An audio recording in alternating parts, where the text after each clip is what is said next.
The alarm did not give us time to be afraid. It simply screamed, and then the whole station shook as if a giant hand had slapped it from the outside. I was on the lower comms deck when it happened, my 3 hands resting on the cool surface of the signal board. I am Sael, a signal keeper of the HFY, and my work had always been quiet. I listened to the soft hum of distant ships. I sent gentle messages between sleepy colonies. Nothing in my training had prepared me for the sound that came pouring into my ears that morning, the sound of the Vral arriving in our sky. They came without warning. One moment our orbital station hung peacefully above Vaelsha, our soft green colony world, and the next moment, the sensors lit up with shapes I did not understand. Long, dark ships, ugly and curved like hooks, slid out of empty space and surrounded us. There were 11 of them. They did not call. They did not ask. They began to break our defense satellites apart, one by one, the way a child might pull petals from a flower. My breathing came fast and thin. I am not built for fear. None of us are. The HFY left war behind generations ago. Our ancestors fled a burning home and swore a great promise, that we would never build a weapon again, that we would live softly and harm no one. We kept that promise. We grew gardens instead of guns. We taught our children that violence was a sickness, a disease that only the cruelest world still carried. And now the sickness had come to our door, and we had nothing to fight it with. Sal. The voice belonged to Elder Onua, the leader of our station council. She floated into the comms deck, her pale eyes wide with a fear she was trying to hide. Send the call. The Concord call. All channels. Now. My hands moved before my mind could catch up. The Concord of settled worlds was the great family of peaceful peoples. Dozens of species who, like us, had grown up on gentle worlds and built a calm and graceful civilization together. They had fleets. They had power. Surely they would come. I opened every channel I had. I poured our distress signal into the dark, the oldest plea in the galaxy, the simple message that means we are dying. Please help us. I sent our location. I sent the count of the enemy ships. I sent the number of lives on our world below, every one of them counting on the signal I was throwing into the cold. Then I waited. Around me, the station groaned. Another satellite died. The Vral ships were moving closer now, slow and patient, like something that knows its meal cannot run. Anything? Onua asked. Nothing yet, I said. My voice did not sound like my own.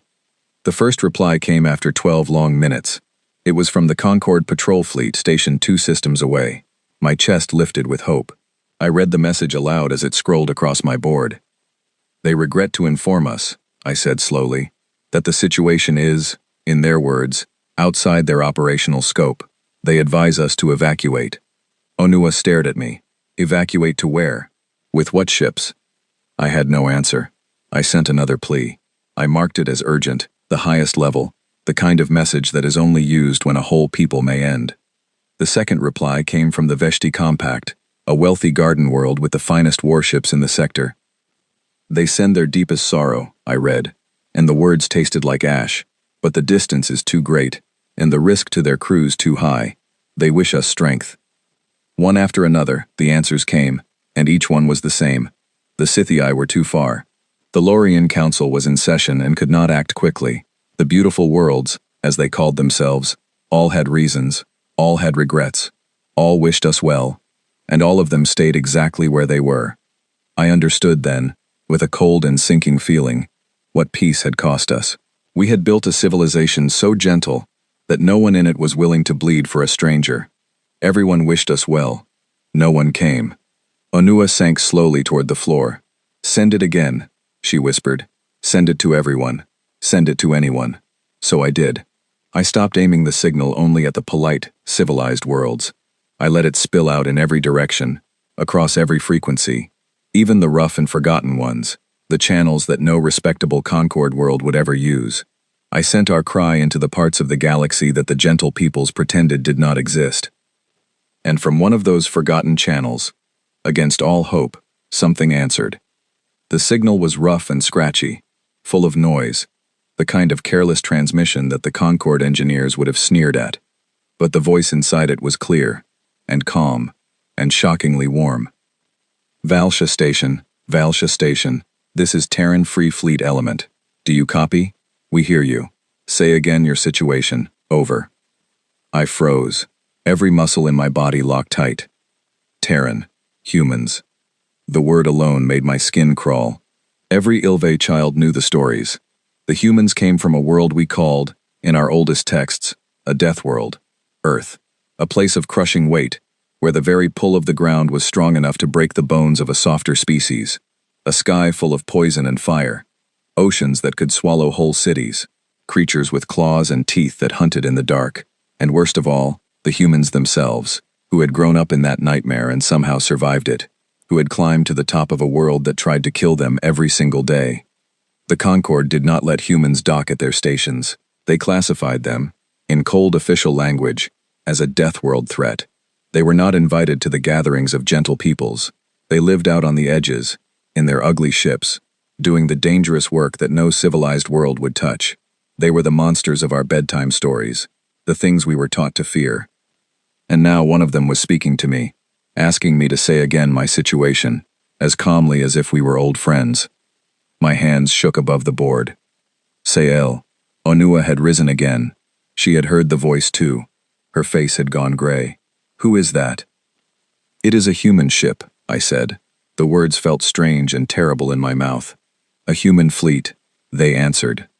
For a long moment, nobody on the comms deck spoke. The station shook again as another satellite fell.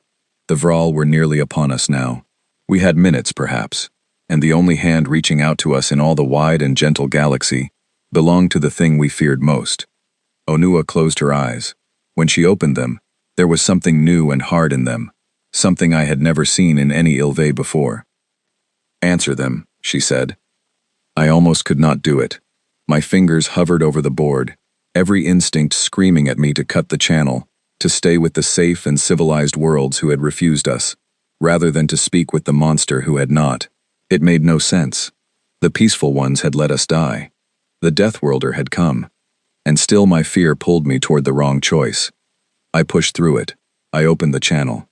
Terran ship, I said, and my voice trembled. This is Signal Keeper Sael of Vaelsha. We are under attack. 11 Vral vessels. They are destroying our defenses. We have a colony of 2 million below. We have no weapons. We have no way to fight. The Concord has refused us. We are... My voice broke. We are out of time. There was a pause, just a breath of static. And then the human voice came back, and it was no longer calm. It had sharpened into something focused and fierce, like a blade being drawn. Copy all, Sael. 2 million, no defenses. Vral raiders, we've got your position locked. A second of silence. All ships, this is Dawson. You heard the lady. Light the engines.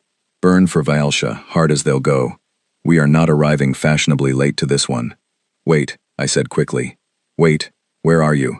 How far? The Vral are almost here. Even if you come, you cannot reach us in time. No fleet could. The voice, this Dawson, gave a short, dry laugh that I did not understand. It was not cruel. It was something closer to grim amusement, the sound of someone who had heard the word impossible too many times to be impressed by it anymore. Sael, she said, let me tell you something about my crew. We don't have a setting for too far. We burned the moment we heard you. We've been burning since you said the word dying. We are coming hot, and we are coming heavy, and I need you to do exactly one thing for me. Can you do one thing? I swallowed. Yes. Hold on, she said. Whatever happens up there in the next while, you hold on. You keep your people breathing. You keep that signal alive so we can find you in the mess. Because we are going to find you. Do you copy? I looked at Onua. I looked at the dark ships filling our sky. I looked at the trembling station around me, the gentle home of a gentle people who had never once in all our long history raised a hand to anyone, and who were about to be torn apart for it. And I made a choice I never thought an Ilve would make. I put my faith in a monster. I copy, I said. We will hold on. Good, said Dawson. Then hold the line, Vaelsha. The humans are coming. The channel hissed and went quiet. Outside, the Vral ships turned their dark hooks toward our station and began to move in for the harvest. I gripped the edge of my signal board with all 3 hands, and I held on. I did not yet know what was racing toward us through the black. I did not yet know what humans truly were, beneath the frightening stories. I only knew that everyone we trusted had abandoned us, and the one we feared had not. That was the moment I began to understand that I had been taught the galaxy wrong, and in the days that followed, every single thing I thought I knew about strength and mercy and what it means to be a monster would be turned completely upside down. But that came later. In that first terrible hour, all I could do was keep the signal burning, watch the enemy close in, and pray to gods I no longer believed in, that the Deathworlders were as relentless as the stories said. As it turned out, they were so much more. The Vral lead ship fired a tractor beam at our station, a sickly green cord of light meant to drag us in like a fish on a line. The station screamed against it, metal bent. Somewhere below me, a section lost pressure and sealed itself, and I tried not to think about who might have been inside it. "Sile," Onua said, her voice steady now, in a way that frightened me more than panic would have. "If the humans do not reach us, I want you to know that you did everything right. You sent the call. You kept your post. Whatever they are, you brought us a chance. That is more than the peaceful ones gave us." I wanted to tell her not to speak as if the end had come, but the green cord tightened, and the station tilted, and the cold black mouth of the Vral ship yawned open to receive us, and I could not find the words. So instead I did the only thing I knew how to do. I leaned into my signal board, and I kept the beacon burning bright, a single small light thrown out into the dark, calling to the only one still coming. "Hold on," Dawson had said. I closed my eyes, and I held on, and somewhere far out in the cold between the stars, a fleet of scarred and ugly ships pushed their engines past every safe limit, racing toward a world full of strangers they had never met, for no reason at all except that we had asked. The thing about waiting to be saved is that it teaches you the true shape of time. Every second stretches, every breath feels stolen. I kept the beacon burning for 3 full hours after Dawson's voice went quiet, and in those 3 hours I aged a lifetime. The Vral did not finish us, and at first I did not understand why. They had us in their grip. They could have crushed the station and pulled the wreck into their hold. Instead they slowed. They circled. They sent boarding pods toward our docking ring, slow and lazy, the movements of hunters who believe their prey is already caught and want to take it whole. That slowness, I would later learn, was their great mistake. The Vral did not hurry because they had never in their long career of raiding needed to. No one ever came for the worlds they harvested. No one ever made them pay. They moved like creatures who had forgotten that the universe could push back. They had never met a human. "Sael." Onua's voice was tight. "The docking ring. The boarding pods are almost on us. Seal the inner doors." I sealed them. I rerouted power. I did everything a signal keeper could do, which was not much, because a signal keeper is not a soldier, and we had no soldiers, and the doors I sealed were thin and gentle doors, built by a people who had never imagined needing them to hold against a true enemy. And then, just as the first Vral pod kissed our docking ring, the dark space behind the enemy ships tore open, and the humans arrived. I will never forget how they came. The Concord ships I had seen in my life were beautiful things, smooth and gleaming, all soft curves and graceful lines, the ships of people who had never been chased. The human ships were nothing like that. They came roaring out of warp far too close, far too fast, in a way that should have torn them apart, and they were ugly, blunt and heavy and scarred, slabs of dark metal welded into shapes that cared nothing for beauty and everything for survival. They looked like ships that had been hit 1,000 times and simply refused to die. They looked, I thought, like something had tried to hunt them once, and lost. There were 9 of them, 9, against 11 Vral raiders, and they did not slow down. They did not circle. They did not send polite warnings. They came in hot and hard, straight at the enemy, with the desperate, joyful fury of a people who had been racing for hours and had finally arrived at the fight. My board lit up with their names as they checked in to the local channel, and the names told me everything I needed to know about who they were. Hold the Line, Spite, Cold Harbor, Last Light, Stubborn. Names that were not graceful, not beautiful, but defiant. The names of ships built by people who had decided long ago that giving up was not in them. Vailsha Station, this is Dawson, aboard Cold Harbor. The warm, fierce voice was back, and now I could hear the strain in it, the long, hard hours of the burn that had brought them here. "We see you. We see the pods on your ring. We're going to peel them off you. Keep your people back from the docking sections, and keep that beacon lit. "We've got you now. We've got you now." 3 small words. I had heard 100 official messages from 100 civilized worlds in my life, full of careful language and gentle regret. None of them had ever made me feel the way those 3 rough human words did. Something in my chest, something I had no name for, came loose. The humans hit the Vral like a storm hitting a coast.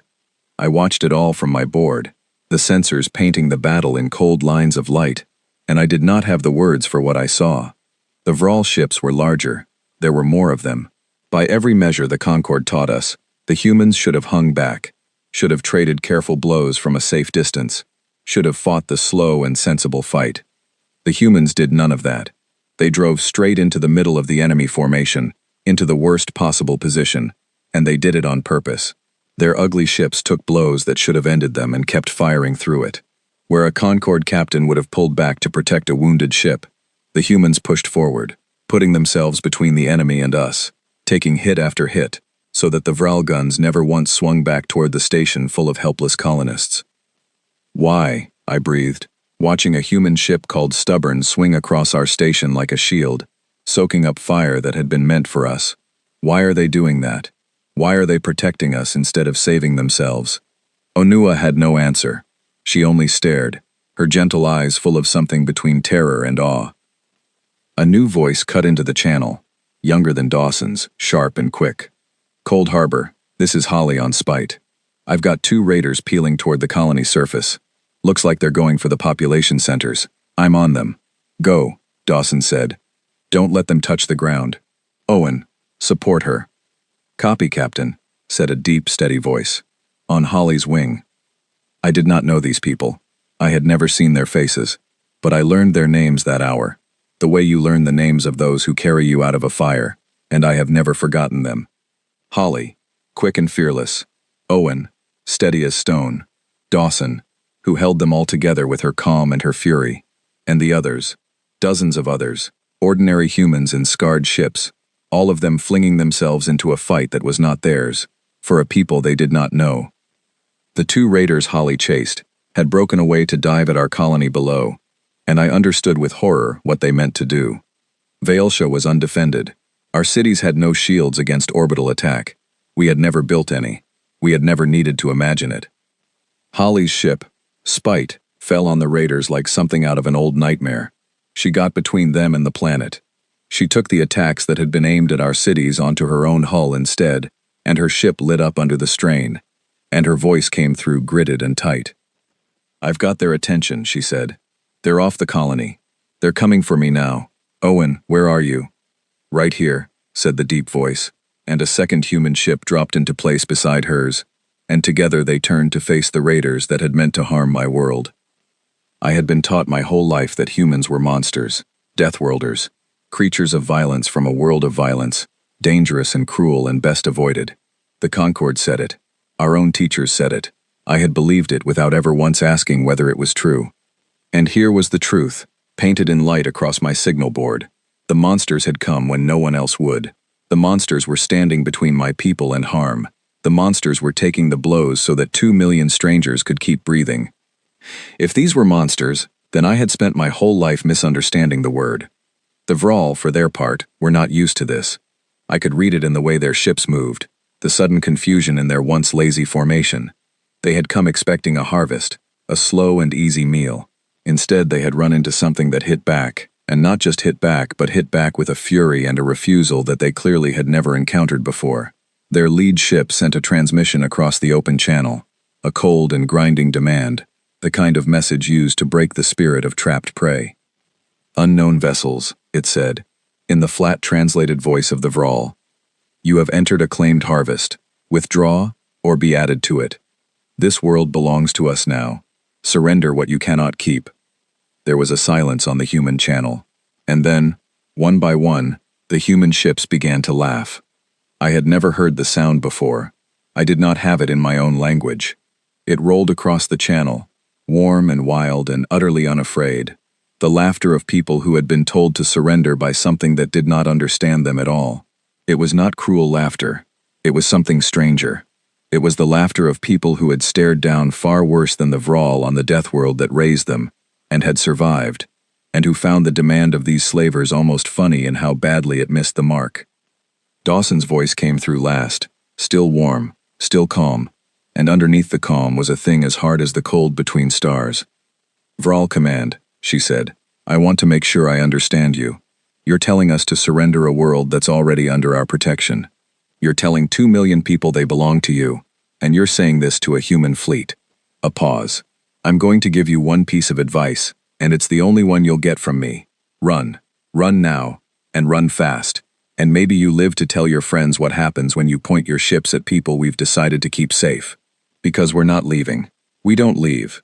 And every second you stay here, you're learning why the rest of the galaxy is afraid of us." The Vral did not run. They did not understand the warning. How could they? They came from a place where the strong took from the weak, and no one ever came to even the scales. They had never met a people who would cross the whole galaxy to stand between a stranger and harm, for no profit, for no reason, simply because the stranger had asked. They would learn. In the hours that followed, they would learn it completely. But in that moment, as the laughter faded and the human ships tightened their formation around my fragile station like a closing fist, I turned to Onua, and I found that I was shaking, not from fear now, but from something else, something rising and bright and overwhelming. "They came," I said. "They actually came. No one came, and then they came." Onua's eyes were wet. "Keep the beacon lit, Sael," she said softly. "Keep it lit. Whatever happens now, we are not alone." I bent back to my board, and I poured everything I had into keeping that single small light burning in the dark, the light that had called the Deathworlders to us. The Vral pods still clung to our docking ring, and I could hear the awful scraping as they tried to force their way in. The battle outside was far from won. The humans were outnumbered, and their ships, brave as they were, could only take so many hits before even their stubbornness ran out. But for the first time since the alarm had screamed that morning, I let myself believe that we might live to see the next sunrise.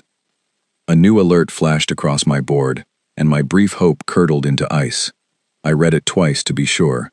Then I opened the channel to Cold Harbor with hands that had begun to shake all over again. "Dawson," I said. "Captain Dawson. The Vral. There are more of them coming. My sensors just caught a second group dropping out of warp at the system edge. They were holding in reserve. They were waiting." I forced the words out.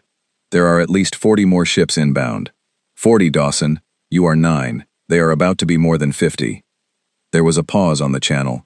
I braced myself for fear, for retreat, for the sensible and civilized choice to cut losses and flee, the choice every Concord world would have made. Instead, Dawson's voice came back, and there was no fear in it at all. There was something I could only call a terrible, steady joy. 40 more, she said slowly, as if savoring the number. All of them, dropping in right here, in one place, where we can reach them. A short breath of that grim human laughter. "Sael, honey, you just gave me the best news I've heard all day. Tell your people to hold on a little longer." The Vral just made this a lot simpler. They brought the whole nest to us. I did not understand her then. I thought, perhaps, that the long burn had broken something in the human mind, that she had gone past fear into madness. 40 more ships was not good news. It was the end. But Dawson was not mad. She understood something about her own people that I had not yet learned. Something I would only come to understand fully in the desperate hours that followed. And as the second Vral fleet bore down on us, 50 ships against 9, the humans did not pull back even a single length. They turned to face them, all of them, every scarred and ugly ship, and they formed up around my fragile, gentle station like a wall, and they got ready to do the impossible thing that humans do, the thing that had earned them their terrible name and their lonely place at the edge of the civilized galaxy. They got ready to hold. The second Vral fleet came on like a dark tide, and for the first time the humans were truly outnumbered, badly and obviously, in a way that no amount of stubbornness should have been able to answer. I kept count from my board because I could not stop myself. 9 human ships, 51 Vral, counting the ones that had survived the first clash. The math was simple and merciless. By every law of war the Concord had ever taught me, the humans should already be gone. And yet they held. I want to tell you what I saw, because I do not think the gentle peoples of the galaxy have ever truly understood it, and I think they should. I think everyone should know what the humans did above my world that day, so that no one ever again says the word Deathworlder as if it were only a warning. The humans fought in a way that broke every rule I knew. The Concord teaches careful war. War at a distance. War where you preserve your ships and your crews above all else. Where retreat is always wiser than risk. The humans threw all of that away. They closed the distance. They drove their ships in among the enemy where the fighting was thickest and most dangerous. Because, I slowly realized, that was where they could do the most good, and a human cannot stand to be anywhere other than where the most good can be done. I watched the ship called Stubborn take a blow that should have ended it, watched its hull buckle and its lights flicker, and I waited for it to fall back, to limp away to safety as any sensible ship would. It did not fall back. Its captain, a steady woman named Grace, whose voice I came to know, brought it around in a tight, screaming turn, and put it right back into the fight, venting air and trailing fire, still firing its guns, because there were colonists below who needed those guns to keep firing, and Grace was not the sort of person who could stop while that was true. "Stubborn, you're hurt bad," Dawson said over the channel. "Pull back, get behind last light, let her cover you." "Negative, Captain," Grace answered, and her voice was calm and stretched thin and absolutely certain. "I've still got teeth. There's 2 raiders trying to flank the station. I'm the only one in position. I'm holding." "Grace, I'm holding, Captain." A pause, and then gentler. "It's fine. This is the job. This is why we came. This is why we came." I heard that phrase again and again that day, from a dozen human voices, and each time it cut deeper into the story I had been told about who these people were. Monsters do not say "this is why we came" when offered a chance to flee. Monsters do not put their broken ship between strangers and harm, and call it the job. The Vral did not understand it either, and their confusion was their undoing. They fought the way they always had, the way that had always worked, expecting their prey to break and run. But the humans would not break, and they would not run. And slowly the Vral began to make mistakes. The mistakes of creatures faced with something outside their entire experience. Holly, on the ship called Spite, found one of those mistakes and drove straight through it. A gap had opened in the Vral formation. A brief, careless gap. And where a Concord captain would have noted it, and waited for a safer chance, Holly hurled her ship into it, without a heartbeat of hesitation. She tore through the center of the enemy fleet, all alone, her guns hammering in every direction, scattering the Vral ships into chaos, breaking their careful hunting pattern into a panicked swarm. "Holly, what are you doing? You're in the middle of all of them," came Owen's deep voice, sharp with worry. "Yeah," Holly said, and I could hear the fierce grin in her voice. "And now they're all looking at me instead of the station. Come get them off my back, you slowpoke." And Owen did. They always did, these humans. No matter how reckless one of them was, no matter how impossible the spot they put themselves in, another human always came for them. They threw themselves into danger for each other as freely as they threw themselves into danger for us. And the bond between them was a thing I could feel even across the cold sensors of my board. A bond stronger than fear, stronger than sense, stronger than the simple desire to live. I had been taught that a death world breeds killers. I was beginning to understand that I had it backward. A death world, a place where everything tries to end you, where the ground itself is heavy enough to break you, and the sky rains down fire, does not breed killers. It breeds something else. It breeds creatures who have learned, deep in their bones, that the only way to survive a world that wants you dead is to refuse, together, completely, and never once let go of one another. It breeds people too stubborn to die, and too stubborn, it turned out, to let anyone else die either, if they could possibly help it. But stubbornness has a cost, and I watched that cost come due.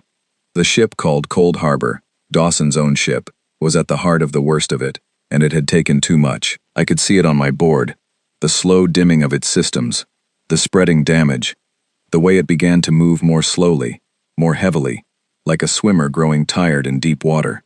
The Vral sensed it too. 3 of their ships broke off and turned toward the wounded human flagship, smelling weakness, moving in for the strike. "Captain, you've got 3 on you," Owen called. "I can't reach you in time. Holly's pinned. You need to break off." Dawson's voice was tight with strain now, the calm cracked but not broken. "I see them. Break off, Captain. Get clear. We'll cover the station." There was a long pause. Too long. I gripped my board. "There's a gap behind me," Dawson said slowly. "If I break off, it opens up. Those three slip past me, and they've got a clear run at the station. Sal's station. 2 million people." Another pause. "I'm not opening that gap." "Captain, I'm not opening the gap, Owen." Her voice was perfectly steady now, steady in a way that frightened me more than any scream could have. "Hold your position. Protect the colony. That's an order. I've got these three. I'm going to keep them busy." I knew, listening, what keeping them busy meant. I knew what it would cost her, and I could not bear it. I opened the channel before I even knew I meant to. "Captain Dawson," I said, my voice shaking, "please, do not do this. We are not worth." "Sael." Her voice softened. "Just for me. Just for a moment. In the middle of everything." "Yes, you are. That's the whole point. You are worth it. Every single one of you down there. That's not even a question. That was never a question. The only question was whether anybody would show up to prove it." A breath. "We showed up. Now keep that beacon lit, and let me do my job." And then Cold Harbor turned, alone and wounded and trailing fire, and put itself squarely in the path of the three Vral ships, between them and my world, and held there, an immovable wall of human stubbornness, taking everything they could throw so that not one blow reached the colonists below. I have lived a long life since that day. I have seen many things. I have never seen anything braver than that ugly, broken human ship, choosing to stand in the gap, when running would have been so easy, when no one would have blamed her, when every law of sense and survival screamed at her to save herself. She did not save herself. She saved us, and as her ship shuddered under the assault of the three raiders, her voice came through one last time, and it was not afraid, and it was not sad. It was almost gentle. "Cold Harbor's going to be busy for a while," Dawson said. "Owen, you've got the fleet. Keep them together. Keep the colony breathing. And Sael," a pause, the smallest catch in her voice, "thank you for sending that signal. A lot of people gave up on you today. I'm real glad we didn't." "Captain," I whispered. I had no other words. "Captain, please." But there was nothing more I could do, and nothing more she would do except the impossible, stubborn, beautiful thing she had already chosen. Cold Harbor held the gap, and the three Vral ships poured everything into her, and behind her my world kept breathing. 2 million gentle souls who would never know the name of the human woman dying to keep them safe. And something happened to me then, in that moment, that had never happened to any Ilve in all our long and gentle history. I felt anger. Not the bright thin fear I had carried all morning, not the helpless grief of watching from a safe distance, while braver creatures bled. Something hotter, something that rose up from a place inside me I had not known was there, a place my people had spent generations pretending did not exist. I looked at the wounded human ship holding the gap for us, and I looked at the Vral closing in to finish her, and I found that I could not simply watch. I would not simply watch. I refused. I am a signal keeper. I have never touched a weapon. My whole people swore an oath never to build one, but as I sat there at my board, watching a stranger from a death world die to keep my children safe, I understood for the first time what the humans had known all along, what their terrible world had taught them, and our gentle one had let us forget. There are things worse than fighting. There are things worse than risk, and the worst thing of all, the only truly unforgivable thing, is to have the power to answer a cry for help, and to choose, instead, to stay safe and silent, and let the dying die alone. The Concord had chosen that. The beautiful, peaceful worlds had chosen that. They had heard our signal, and they had wished us well, and they had stayed exactly where they were. The humans had chosen differently, and now one of them was paying for that choice in the only currency that ever truly mattered. I would not let it be for nothing. I turned from the battle to the great machine at the heart of my station, the thing I knew better than anything else in the universe, our communications beacon, the most powerful transmitter in the sector, built to throw a signal across the whole vast cold of space. It was not a weapon. It had never been a weapon. My people would never have built a weapon. But a signal is energy, and energy, focused tightly enough, aimed precisely enough, is force. My hands began to move across the board, faster than they had ever moved, doing a thing that no signal keeper had ever been trained to do, a thing that broke the oldest oath of my gentle people. I began to turn our beacon, our voice, the great instrument we used to call for help, into something that could answer harm with harm. Sael, Anua had seen what I was doing. Her face was a war between horror and hope. Sael, that is forbidden. The oath. Our ancestors swore. Our ancestors swore never to harm the innocent, I said, and my voice did not shake at all now. They are not innocent, Anua. And up there, a stranger is bleeding to keep us safe. And I will not sit here and watch and do nothing while she does it. We are not nothing. They came all this way to prove we are worth something. The least we can do is prove them right. Onua stared at me for a long moment, and then, slowly, she reached out one pale hand and laid it over mine on the board. Tell me what you need, she said. And so, on a gentle station above a gentle world, two creatures who had never in their lives raised a hand against anyone began, together, to fight back. Not because we had stopped being who we were, but because the humans had shown us, in the most terrible and beautiful way, what it truly meant to be good. I aimed our beacon at the lead Vral ship attacking Cold Harbor, and I poured every ounce of power our station had into a single, tight, screaming beam of focused energy, and I sent our voice into the enemy, not as a plea this time, but as an answer. The beam from our beacon struck the lead Vral ship and staggered it, and across the open channel I heard 9 human crews fall silent in surprise, and then I heard Dawson laugh, weak and delighted, from inside her dying ship. Was that the station? She said. Sael, did you just shoot something? I thought you said you didn't have any weapons. We did not, I said, my hands flying across the board, already aiming the beacon again. We built one, just now. Out of our voice. I fired again, and the Vral ship that had been about to finish Cold Harbor reeled away, its systems scrambled by the raw flood of focused energy. You held the gap for us, Captain. Now we hold it for you. Break off. Get clear. We will keep them off you. For a moment there was no answer, and I feared the worst. Then Cold Harbor's engines flickered back to life, dim but alive, and the battered human flagship began to limp away from the 3 raiders that had been about to overwhelm it, sheltered now behind the lash of our beacon. Well, Dawson said softly, I'll be. The gentle people grew teeth. A pause, and her voice turned warm and fierce all at once. All ships, listen up. The station's in the fight. Sael's keeping the Vral off our backs. Let's not waste what she's giving us. Form on me. We push them now, together, all of us. Vielsha, can you keep that beam alive? I looked at the power readings. The beacon was never meant for this. It was already running hot, already straining, already pushed far past anything its makers had imagined.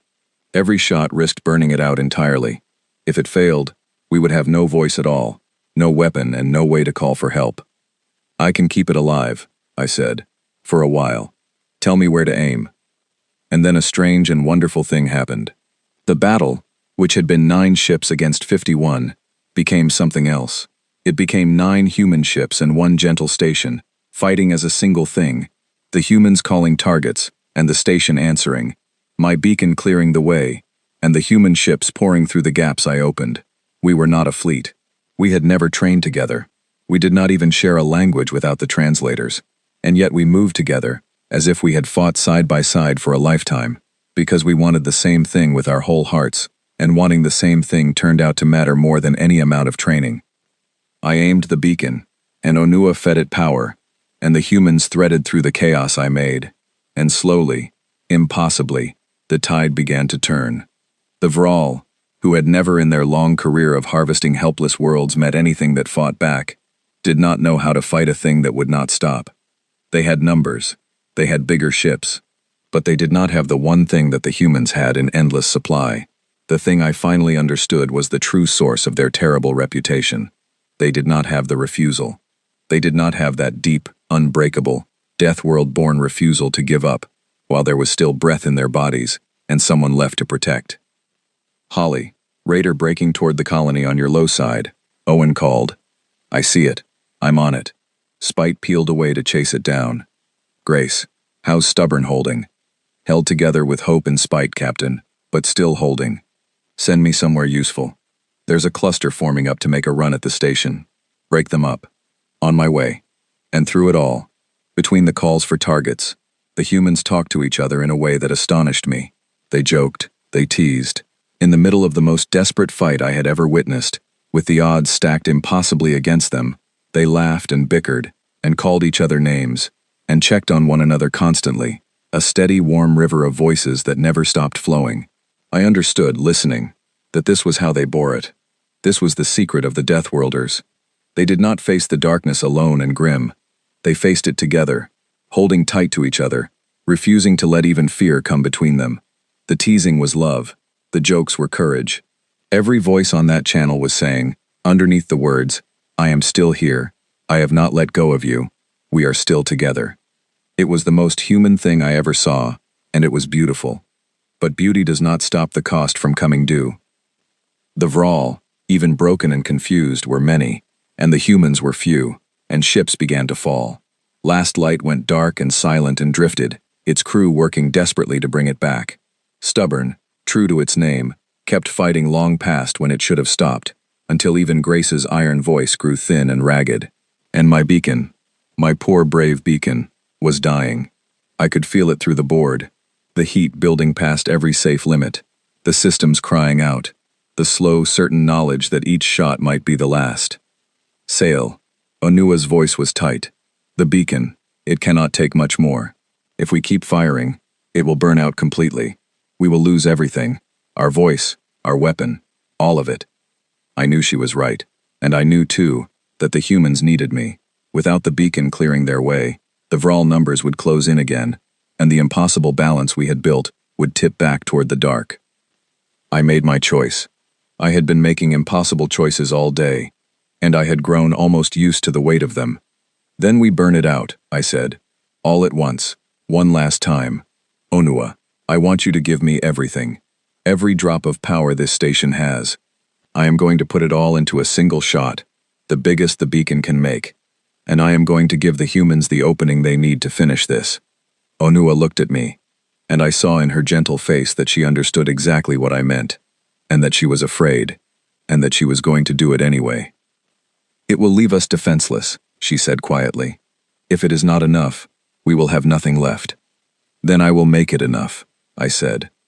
I opened the channel to the human fleet. Captain Dawson, listen, I have one shot left in this beacon. One.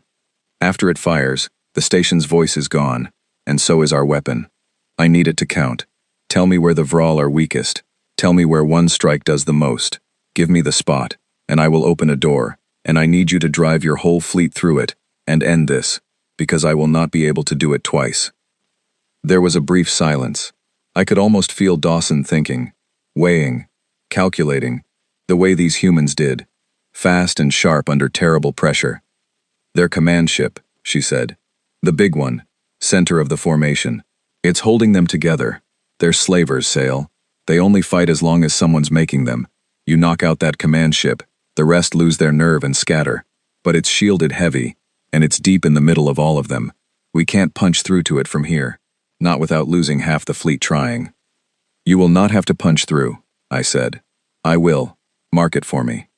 The targeting data flowed across my board, the great dark command ship glowing at the heart of the enemy swarm. I locked the beacon onto it. I felt Onua begin to pour the station's power into the machine, all of it, the lights dimming around us, every system going dark to feed the one last shot. Everyone, Dawson said over the channel, her voice ringing out clear and strong to all 9 human crews. The station's going to open a hole right in the center, right at the command ship. When it does, we go, all of us, everything we've got, straight up the middle. This is the one. This is what we came for. Hold the line one more time, and then we finish it. Are you with me? And 9 human crews answered her, one after another, their voices fierce and tired and unbroken. With you, Captain. All the way. Light it up, Sail. I waited. The power built and built, the beacon screaming under the strain, the readings climbing past every red line into territory no machine of my people had ever been pushed. Onua's hands shook on the controls. The whole station trembled around us, and I watched the Vral formation, waiting for the moment. The single perfect moment when their command ship sat most exposed. It came. Now, I breathed, and I fired. The beacon released everything at once, all the power of the station, all the gathered fury of a gentle people who had finally found something worth fighting for.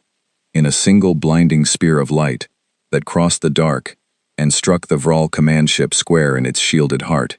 The shields held for half a heartbeat, then they shattered, and the great dark command ship came apart, its systems failing all at once, the brain of the enemy fleet going suddenly and completely silent, and the beacon died with it. Every light on my board went black. The hum I had listened to my whole life, the soft, constant voice of my station, fell quiet for the first time in my memory. We had spent everything. We had no voice left, no weapon, no way to call for help. We were as defenseless as we had been when the alarm first screamed that morning. But it did not matter, because in the same instant, the humans went up the middle. I could not see it on my dead board. I could only hear it. Through the one battery-powered channel I had left, the human voices rising into a single fierce roar, as 9 scarred ships drove together through the hole I had torn in the enemy's heart, straight into the leaderless, panicking Vral fleet. And just as Dawson had promised, without their command ship holding them together, the Vral broke. They were slavers, raiders, hunters of the helpless, and they had never had courage of their own. They had only had numbers and fear. Take away the thing that drove them. Throw them into chaos. Show them a foe that would not stop coming, and they did the only thing such creatures ever truly know how to do. They ran. The Vral fleet scattered into the dark, fleeing in every direction, abandoning the harvest, abandoning each other, abandoning the world they had come to take. The humans let them go. They did not chase. They had never wanted to fight the Vral. They had only wanted to stand between the Vral and us, and now that the danger was running away, there was no more standing to be done. The silence that followed was the loudest thing I have ever heard. I sat at my dead board in the dim and powerless comms deck, Onua beside me, both of us trembling, neither of us quite able to believe it. Outside, in the sudden quiet, 9 battered human ships drifted above my unharmed world, scarred and burning and victorious, having done the thing the entire civilized galaxy had said could not and should not be done. And then Dawson's voice came through my one small channel, exhausted and warm and full of a quiet wonder. "Valsha," she said. "Sael, you still with me down there?" "I am here," I said. My voice broke on the words. "We are here. We are all here. You did it. They are running. They are gone." "We did it," Dawson corrected gently. "All of us. That last shot, Sael. That was something else. Where do gentle people learn to aim like that?" I looked at the dead beacon, the great voice of my people that I had turned, just this once, into a thing that could protect instead of only plead. I looked at Onua, at the tears on her gentle face, at the impossible, beautiful, terrible day we had all somehow survived. "We learned it from you," I said. "Today, we learned it from you." The Concorde arrived 11 days later, and by then everything that mattered had already been decided. They came in their beautiful gleaming ships, dozens of them, far more than would have been needed to drive off the Vral, all of them arriving now that the danger was safely past. They came with speeches and ceremonies, and carefully worded statements of relief. They came with medals they wished to give and proclamations they wished to read. They came, in short, to be seen helping, now that helping cost them nothing. I watched their perfect ships settle into orbit around my world, and I felt none of the awe I would have felt 11 days earlier. Something in me had changed forever in the hours of that battle, and I could no longer look at the gentle, civilized worlds the way I once had. I knew now what their gentleness was worth when it was tested. I had heard their regrets, their wishes of strength, their reasons why they could not come, and I had seen who came instead. The humans were still with us when the Concorde arrived. They had not left. Of course they had not left.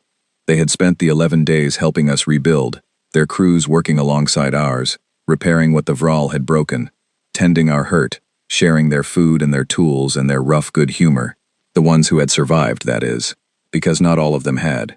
Cold Harbor had limped through to the end of the battle and held together just long enough to see the Vral scatter, and then its long-suffering hull had finally given out. Dawson had gotten her crew off in the escape pods, every one of them, refusing to leave until the last person was clear, the way I had already learned to expect from her.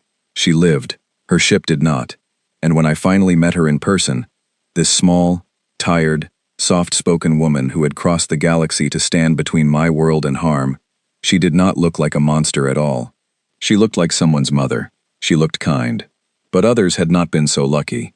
3 human ships had been lost with their crews, and I learned their names, and I wrote them down, because I had decided that no one would forget them while I lived. Last Light, which had gone dark in the middle of the fight, and never come back, and 2 others, whose captains and crews had given everything they had, so that 2 million strangers they had never met could see another sunrise.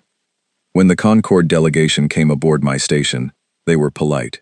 They were graceful. They thanked us for our survival, as if we had achieved it ourselves. And then, in a quiet private meeting, the lead Concord representative, a smooth and elegant being from one of the most beautiful worlds in the sector, made a suggestion that I will remember with disgust until the day I die. Of course, the representative said gently, we are all grateful that the situation resolved itself, and we are aware that certain, irregular elements were involved, the Terran vessels, a delicate pause. Naturally, given the sensitive nature of the Deathworld classification, and the importance of not setting a precedent that might encourage further human involvement in Concord affairs, we believe it would be best if their participation were kept off the formal record. A simple statement that the colony defended itself, perhaps. It would be cleaner.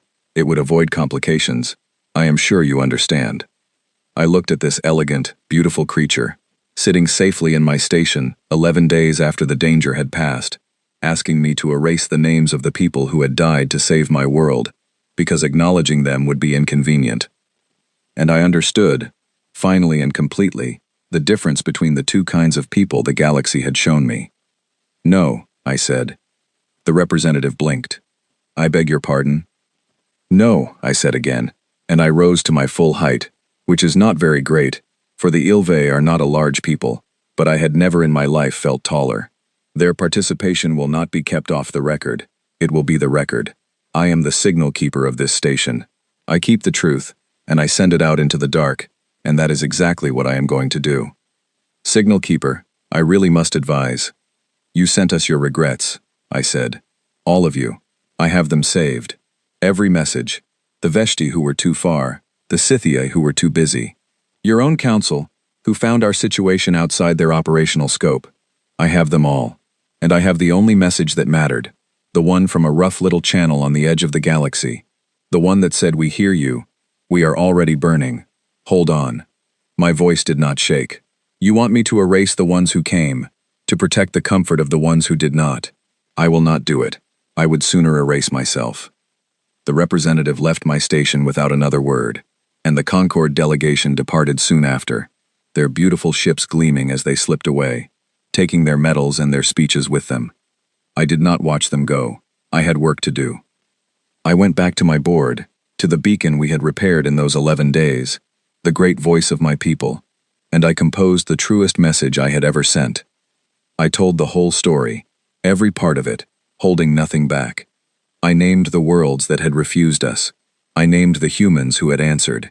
I read into the permanent galactic record the names of every human crew that had fought above Vailsha, the living and the lost alike, and I read the names of the 3 ships that would never go home, and I told the galaxy exactly what those people had done, and exactly why, and exactly what it had cost them. And then I sent it out, on every channel, to every world, with the full power of our beacon, so that it could never be hidden, or erased, or quietly forgotten. I made it the loudest thing my station had ever said. The humans helped us finish our repairs, and then it was time for them to go, back out to the edges of the galaxy, to the lonely, dangerous spaces where they lived and worked, unwelcome in the gentle worlds, doing the jobs no one else would do. Before she left, Dawson came to find me one last time. We stood together on the observation deck, looking down at Vailsha, my soft green world turning peacefully below us, 2 million souls going about their lives, never knowing how close they had come to losing everything, never knowing the names of the strangers who had saved them. You did a brave thing, I told her. All of you. I do not have the words for it in my language. I am not sure my language has the words, because my people gave up on needing them a long time ago. We thought we were better for it. We thought peace meant we no longer needed words for courage. I looked at her. We were wrong. You taught me that. Dawson was quiet for a while. Then she said, Can I tell you something, Sale? About why we came? Please. It's not because we're brave. People always think that. the few times anybody bothers to ask. They think we're some kind of fearless warrior people from a warrior planet, and that's why we run toward the trouble everybody else runs away from. She shook her head slowly. It's not that. We're scared the whole time. Every one of us. I was terrified up there. Grace was terrified. Holly hides it better than most, but she feels it too. We're not fearless. We just learned something. A long time ago. Back on the world that made us. What did you learn? She looked down at my peaceful world, and her tired eyes were very far away. We come from a place that tried to kill us every single day, she said. Heavy ground, hard weather, things in the dark with teeth. For most of our history, the only thing standing between any one of us and the end was the others. Your family, your tribe, the people who heard you when you called out, and came, even when it was dangerous, even when it was stupid, even when it cost them.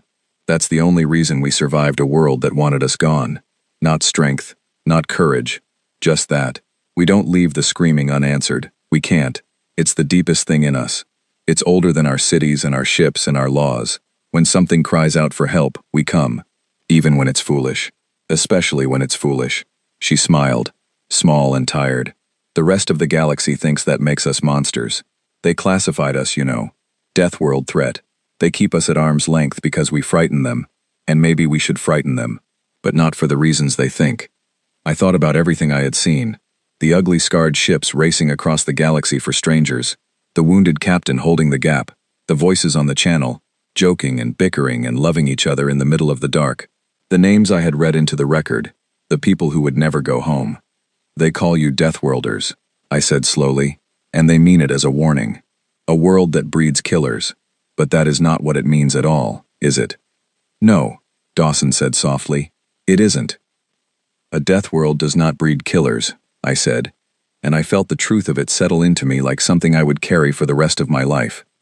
It breeds the only people who will run toward the dying when everyone safe and civilized turns away. It breeds the ones who answer. That is what frightens the gentle worlds. Not that you are violent, that you are willing, that when the call comes, you come, and they know, deep down, that they never would. Dawson looked at me for a long moment, and then she nodded, once. Yeah, she said quietly. That's it. That's exactly it. She left soon after.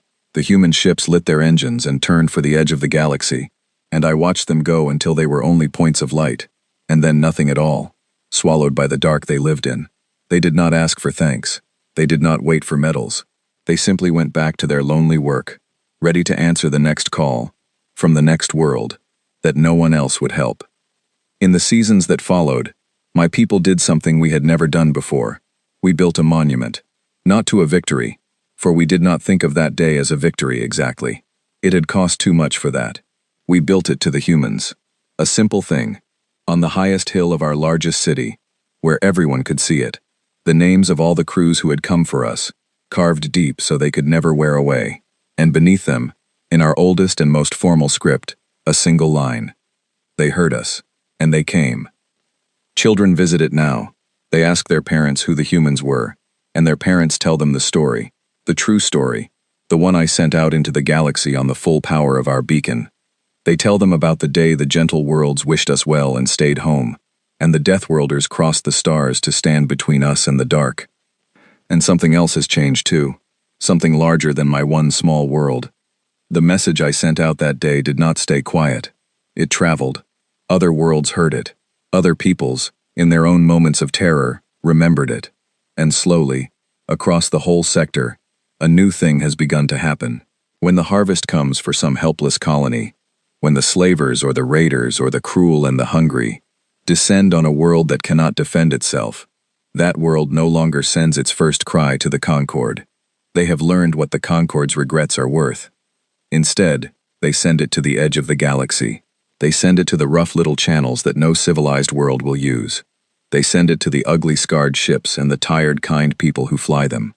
They send it to the humans, and the humans, every time without fail, answer. I am old now, as my people measure age. I have spent my whole long life as a signal keeper, listening to the dark, sending our voice into the cold. And I have learned that there is only one message that has ever truly mattered, the oldest plea in the galaxy, the one I sent in terror on the morning the alarm first screamed. We are dying.